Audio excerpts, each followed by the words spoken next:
I didn't cry when she closed the door on me. I think that surprised her. Maybe it surprised me too. I stood on that porch, the one I paid to have repainted 2 summers ago. The one with the hanging basket of ferns I'd driven 40 minutes to pick out myself, and I looked at my daughter's face through the narrow gap she'd allowed between the door and the frame. And I didn't cry. I just said, "Okay, sweetheart," and I turned around and walked back to my car. I was 63 years old. My knees hurt every morning. I'd been standing on concrete floors for 31 years. That was on a Saturday. The following Monday, I got a phone call from a woman named Linda Marsh. She was a loan officer at First Community Bank in Decatur, Georgia. She wanted to know if I was aware that someone had filed a home equity application in my name. I was not aware. I sat down on the edge of my bed and listened to her talk, and the whole time I kept thinking about those ferns. I kept thinking about how I'd asked my daughter if she wanted the hanging basket on the left side of the porch or the right side, and she'd said left. So I put it on the left, and then the week after she moved in, she moved it to the right without saying a word to me about it. I remember thinking that was a strange thing to notice, but you notice the small things first, I think, before your mind lets you see the big ones. I should tell you about my daughter first, because none of this makes sense without knowing who she is, or who I thought she was. Her name is Millicent. We always called her Millie, but somewhere around her 30th birthday she decided she preferred Millicent, and I respected that. She is 34 now. She worked in marketing, though that job ended sometime last year, and she didn't tell me until she needed something from me. She is beautiful. I want to say that because I think sometimes people hear a story like this, and they picture a certain kind of person. And Millie doesn't look like that. She has this way of walking into a room that makes people turn their heads. She got that from her father, not from me. I am a small woman, plain-faced, with hands that look like I've been working them my whole life because I have. But Millie, she has her father's height, his easy confidence, his smile that makes you feel like you're the only person in the world. She also has his way of leaving when things get hard. He left when she was 9. I thought she hadn't inherited that part. I was wrong. I raised her alone, in a rental on the east side of Macon. I worked the floor at a medical linen facility, washing, sorting, folding, loading. It is not glamorous work. Your back tells you about it at the end of every shift. Your hands crack in the winter. I worked days and sometimes I picked up weekends when they'd have me, and I packed Millie's lunches every morning and made sure she had new sneakers every fall, even when I had to put them on a card. And I told her she could be anything. She believed me. That's what made all of this so hard to understand. I told her she could be anything, and she believed me, and she became someone who looked at me like I was an inconvenience. I don't know exactly when that started. It crept in slowly, the way cold comes through a window that doesn't quite seal. She stopped calling as often. She started correcting the way I said things in front of her friends. Little adjustments. "Mom, it's pronounced differently." "Mom, you don't need to bring that up." "Mom, maybe just let me handle talking to people tonight." I told myself it was growing pains. I told myself I was being sensitive. Mothers do that. We absorb things we shouldn't absorb and then wonder why we're sore all over. When she told me she wanted to open her own business, I felt something light up inside me that I hadn't felt in years. It was a day spa. She had a whole plan. She showed me the spreadsheets on her laptop, walked me through the concept, explained the market gap she'd identified in the Buckhead neighborhood. Facial treatments, massage, a membership model. She had researched everything. She had a logo already designed. She had picked the name, Luminance. I sat at her kitchen table and I looked at those spreadsheets and I thought, this is my daughter. This is what I raised. I could feel myself getting emotional and I didn't want her to see that, so I looked down at my coffee cup for a moment. She needed $80,000 to start. That's what she said. $80,000 for the lease, the build-out, the equipment, the licensing, the first 6 months of payroll.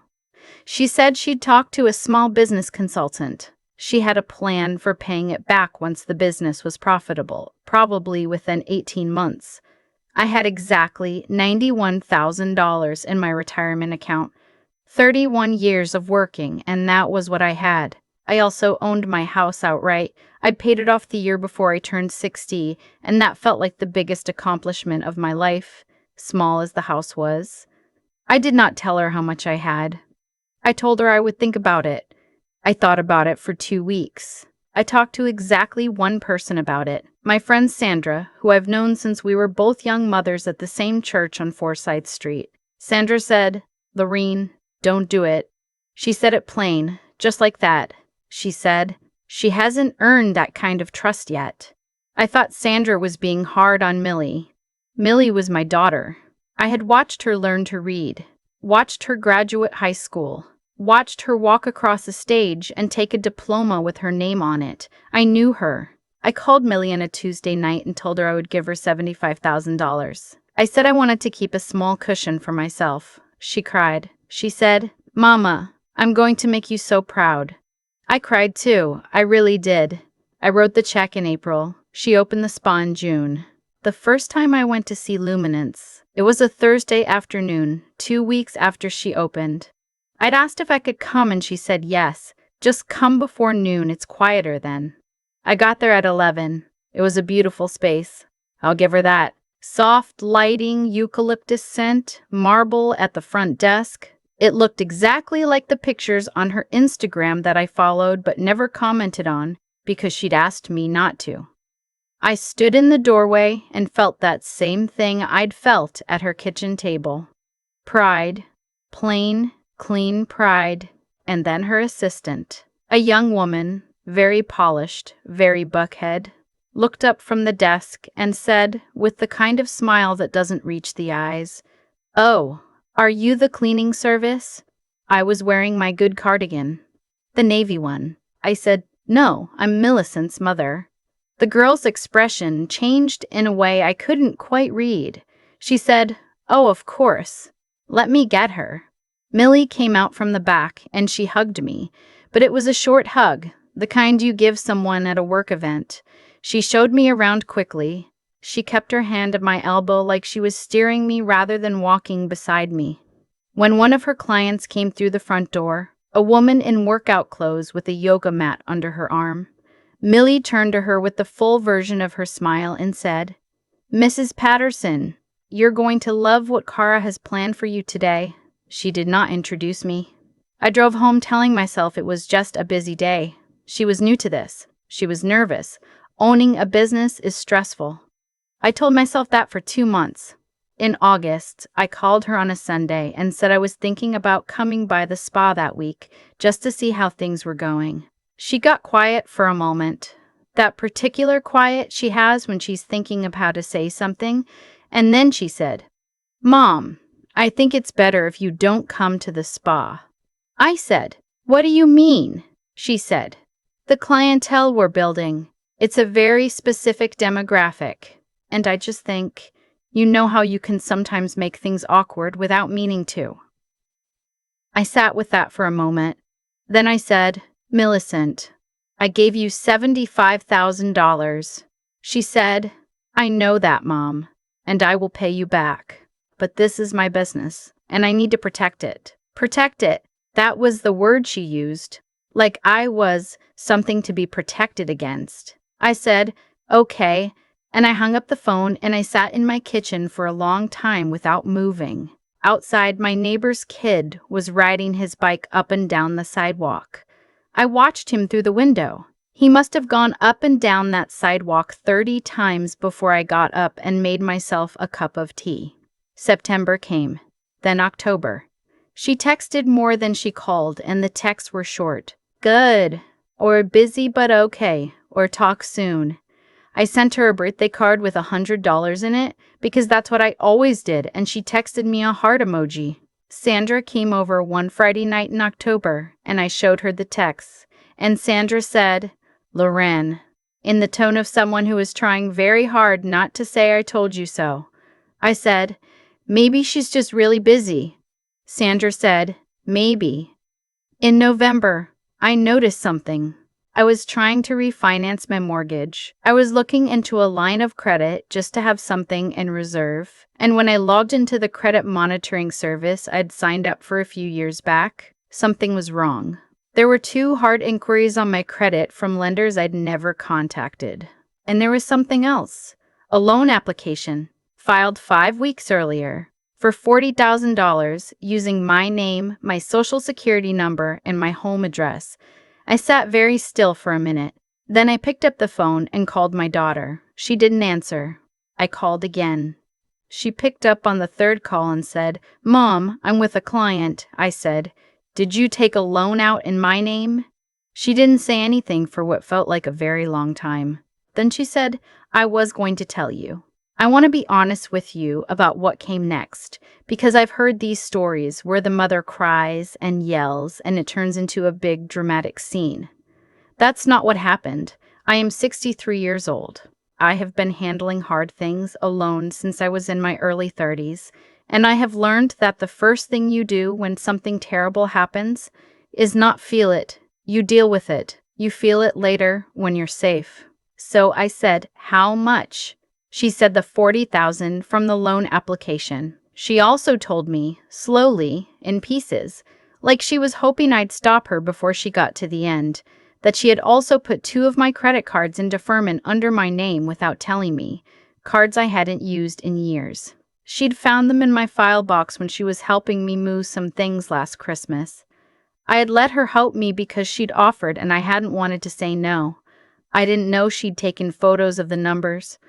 The total, when I worked through it, was close to $60,000 between the accounts she'd accessed, the loan, the credit she'd opened. $60,000 on top of the $75,000 I'd given her freely. I said, "Millicent, this is fraud." She started to cry. I recognized those tears. She'd cried just like that when she told me how proud she was going to make me. "Mama, the business needed it. I was going to pay it back before you ever found out. I just needed more runway." I said, "You used my social security number without my permission?" She said, "I didn't think you'd say yes if I asked." I said, "You were right."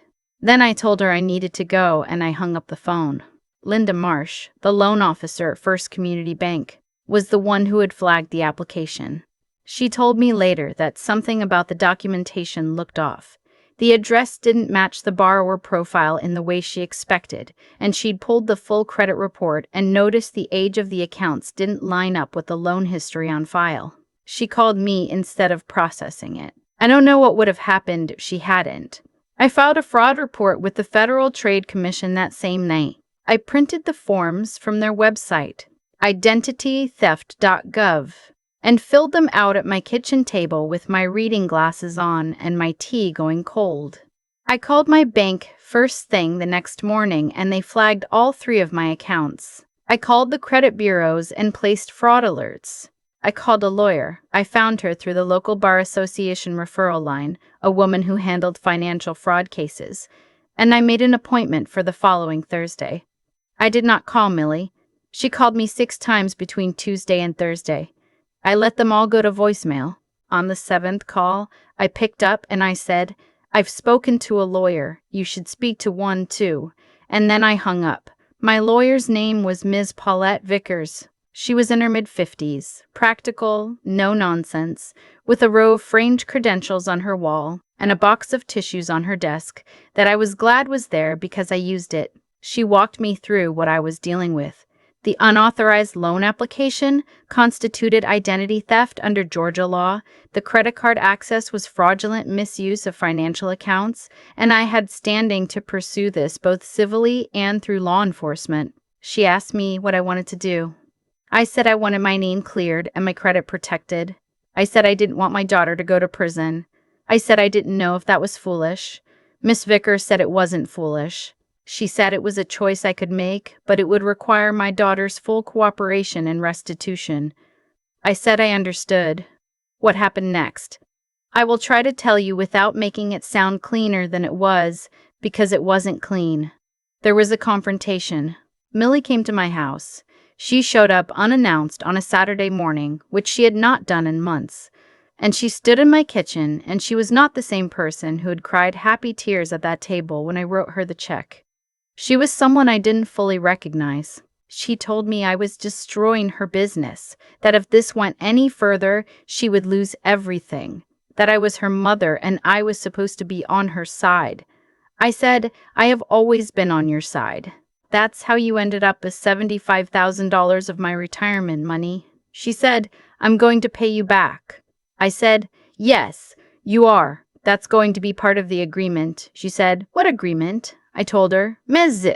Bickers had drawn up a formal restitution agreement, a civil document, not criminal charges, provided Millie cooperated fully. She would close the fraudulent accounts, cooperate with the fraud report corrections, sign a promissory note for the full amount owed, including both what I'd given her and what she'd taken without asking, and make monthly payments until it was repaid. If she missed payments or failed to comply, the matter would be referred to law enforcement. Millie stood in my kitchen and looked at me like I was a stranger. I thought, maybe I am. Maybe the person she thought I was. The one who would absorb anything, who would look at the ferns on the wrong side of the porch and say nothing. Maybe that person was a stranger too. Maybe I had finally met myself. She signed the agreement. She didn't hug me on the way out. I want to tell you about a few months later, because this story doesn't end with the document. The spa closed in February. I found out from Sandra, who had seen a post on the neighborhood Facebook group, someone asking why Luminance had a closure notice on the door.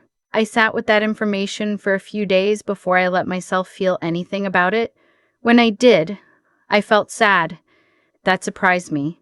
I had expected to feel something harder, something with more edge to it, but I just felt sad.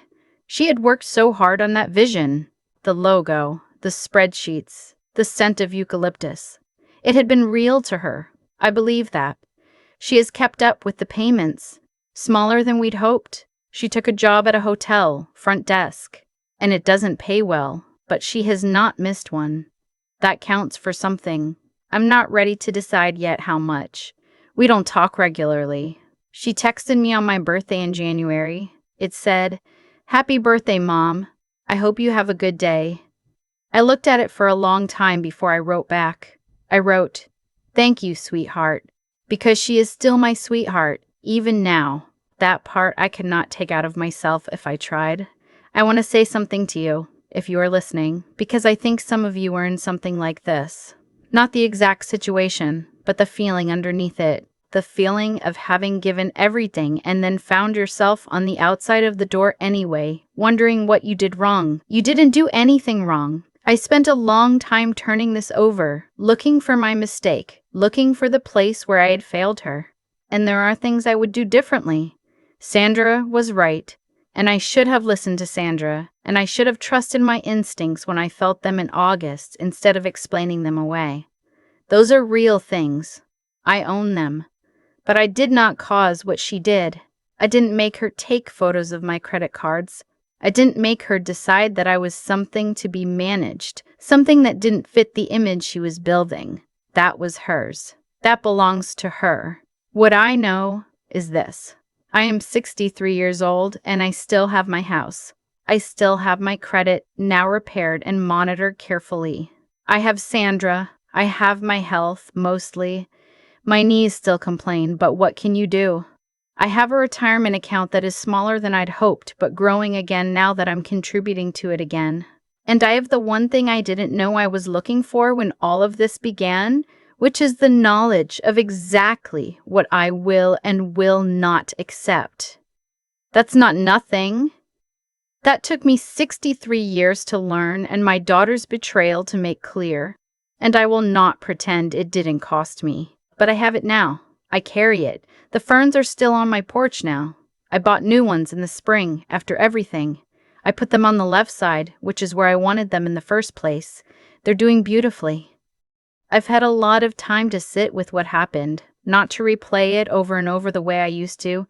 That kind of thinking doesn't get you anywhere except tired, but just to look at it honestly, the way you look at an old scar and try to remember what actually caused it. What I keep coming back to is this. Every step of this had a logic to it. Not a comfortable logic, but a real one. I gave Millie $75,000 because I believe that love, when it's big enough, protects the person you're giving it to. I ignored Sandra. I explained away every moment in August when my gut was telling me something was wrong. I absorbed the way she steered me by the elbow through her own spa like I was something she needed to contain. I told myself it was just stress. I told myself she needed time. What I was actually doing was teaching her that there were no consequences for how she treated me. Every time I swallowed something I should have said, I was showing her that the door only swings one way between us. I was so afraid of losing her that I made it easy for her to keep taking. That's not love, that's fear wearing love's face. And I think a part of me knew the difference and chose not to look. There's a kind of strength I didn't used to value, the strength to say, "This is as far as I go." I thought strength meant enduring. 31 years on a concrete floor, raising a child alone, never asking anyone for anything. I confused suffering quietly with being strong. They are not the same thing. Suffering quietly is just suffering. Real strength is knowing the difference between a sacrifice that builds something and one that just hollows you out. Millie made her choices. She looked at a person who loved her without condition, and she decided that was a resource, not a relationship. I don't think she's a monster. I think she got lost somewhere between ambition and shame, ashamed of where she came from, desperate to build something that looked like she'd always belonged somewhere better. That's a painful place to live. It doesn't excuse what she did, but I can hold both things at the same time now. She hurt me badly, and she is still my daughter. And I feel sorry for the person she must have had to become to do what she did. What I know now, and this is the thing I want you to carry with you if any part of this felt familiar, is that your dignity is not a bargaining chip. It is not something you hand over to keep the peace or hold someone close. The moment you start making yourself smaller to fit into someone else's idea of acceptable, you are already losing something you will spend years trying to get back. I'm 63. I have my house. I have Sandra. I have a credit report that is clean again, and a retirement account I'm rebuilding one contribution at a time. And I have something I didn't have before all of this. A very clear sense of exactly how I deserve to be treated, and the knowledge that I will not negotiate on it again. The ferns are on the left side of my porch now, right where I wanted them.